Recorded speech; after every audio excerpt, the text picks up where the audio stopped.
오늘부터 묵상할 우리 데살로니가 후서는 데살로니가 전서를 기록한 후에 약 2에서 3개월이 지나고 고린도에서 기록되었습니다. 따라서 당시 데살로니가 교회의 상황은 전서를 기록할 당시의 상황과 그다지 다를 것은 없었습니다. 때문에 전서의 기록 목적과 이 후서의 기록 목적은 상당 부분 유사합니다. 이처럼 밀접한 전서와의 관련성을 염두에 두고 본 서신에 기록한 목적을 두 가지로 생각해 볼 수 있습니다. 먼저는 환난 가운데 있는 성도들을 격려하기 위함입니다. 시간이 흐르고 교회가 성장하고 점점 많은 활동을 하면서 데살로니가 이 그리스도 공동체에 대한 박해는 점점 더 심해졌습니다. 사도 바울은 데살로니가 전서에서 이미 이 문제를 언급했지만 본 서신에서 이 문제를 더욱 깊이 다룰 필요성을 느꼈습니다. 그래서 성도가 당하는 환난의 의미 및 그 결말에 대해서 깊이 있게 이야기하므로 사도 바울은 다시 한번 성도들을 위로하고 격려합니다.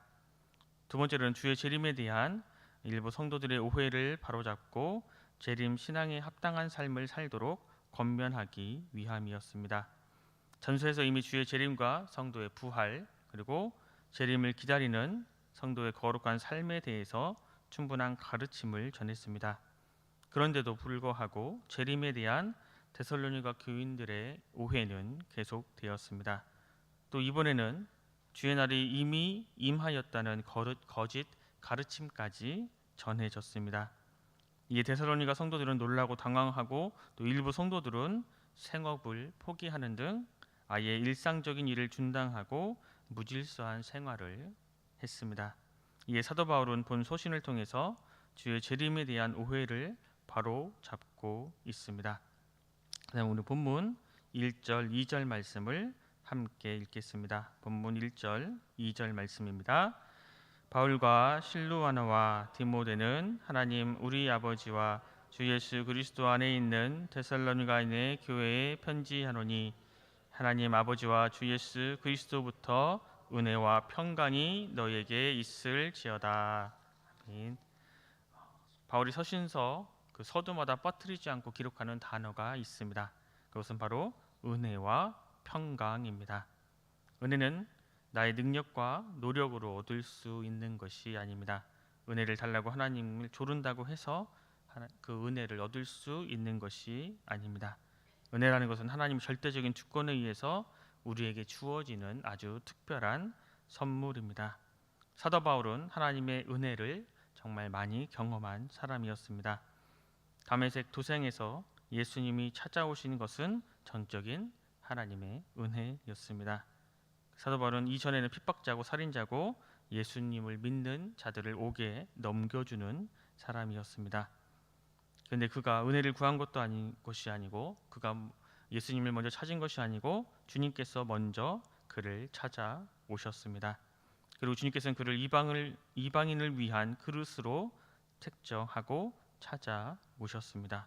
이것이 바로 사도 바울이 누린 놀라운 주님의 은혜였습니다. 그리고 그가 그렇게 회심한 후에 교회를 위해서 열심으로 일하고자 했지만 아무도 그를 만나주지도 않고 믿지도 않았습니다. 그런데 바나바가 그를 믿고 그를 이끌어 줍니다. 그리고 바울은 일할 곳이 없었지만 하나님께서 그에게 안디옥 교회를 또 만나게 해 주셨습니다.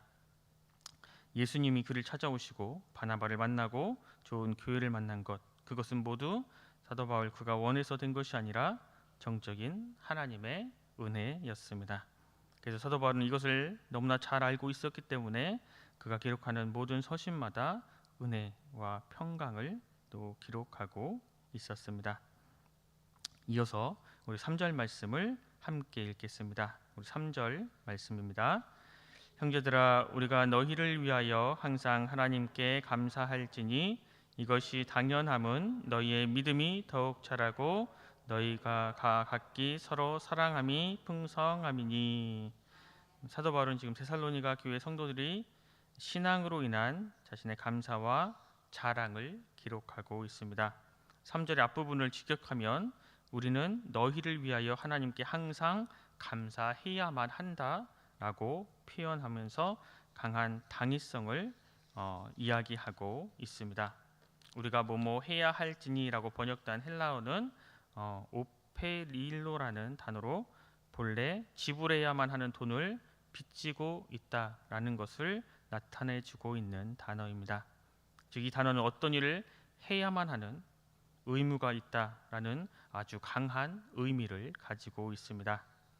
데살로니가 이 성도들이 많은 고난과 환난과 핍박 가운데 있지만 그럼에도 불구하고 그 신앙이 계속해서 아름답게 성장해 가고 또 그 믿음이 조금도 흔들리지 않는 것, 그것으로 인해서 사도 바울은 자신이 하나님께 항상 감사하는 것이 너무도 당연한 의무로 여기고 있습니다. 사도 바울에게 감사의 근거로 데살로니가 성도들의 믿음과 사랑을 언급하고 있습니다. 믿음은 하나님께 대한 깊은 신뢰를 나타내는 수직적인 신앙의 태도인 동시에 사랑은 하나님께 대해 가지고 있는 이러한 믿음이 성도와 이웃과 형제 자매들에게 나타나는 수편적인 신앙의 표현이라고 볼 수 있습니다. 이어서 4절 말씀을 제가 읽겠습니다. 4절 말씀입니다. 그러므로 너희가 견디고 있는 모든 박해와 환난 중에서 너희 인내와 믿음으로 말미암아 하나님의 여러 교회에서 우리가 친히 자랑하노라. 앞서 3절에서 데살로니가 교인들의 신앙에 대해서 하나님께 당연히 감사해야 한다, 당연히 감사를 표했던 사도 바울은 4절에서는 그들이 박해와 환난 중에서도 믿음으로 인내하는 것에 대해서 감사하고 그것을 모든 교회에 자랑하고 있다라고 밝히고 있습니다. 박해라고 번역된 이 헬라어는 디오그모스라는 단어의 변형 형태입니다. 이것은 원래 사냥개가 사냥감을 뒤쫓는 모습에서 유래된 단어입니다.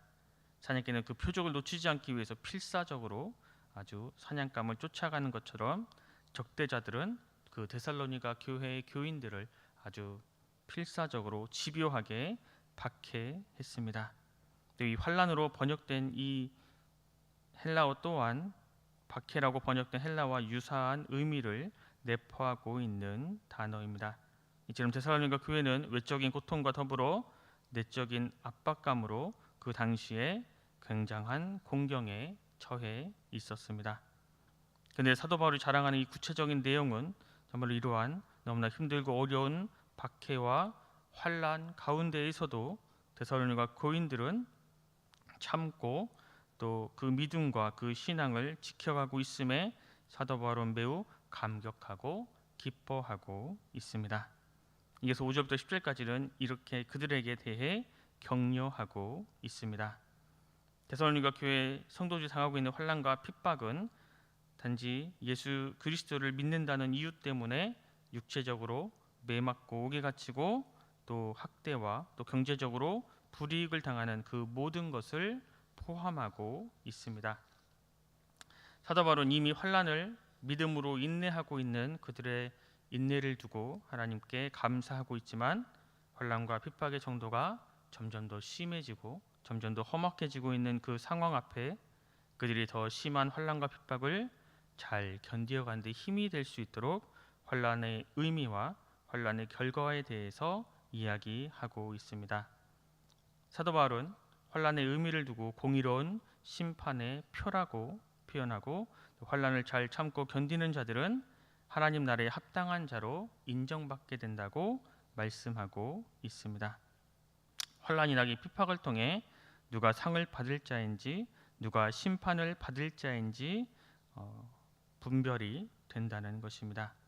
운동 경기를 하지 않고는 누가 1등인지 누가 꼴찌인지 분간을 할 수 없기 때문에 운동 경기를 통해서 상 받을 자를 또 가려내듯이 핍박과 환난이라는 경기를 통해 하나님께서는 상을 줄 자와 벌을 내릴 자를 가려내시는 것입니다.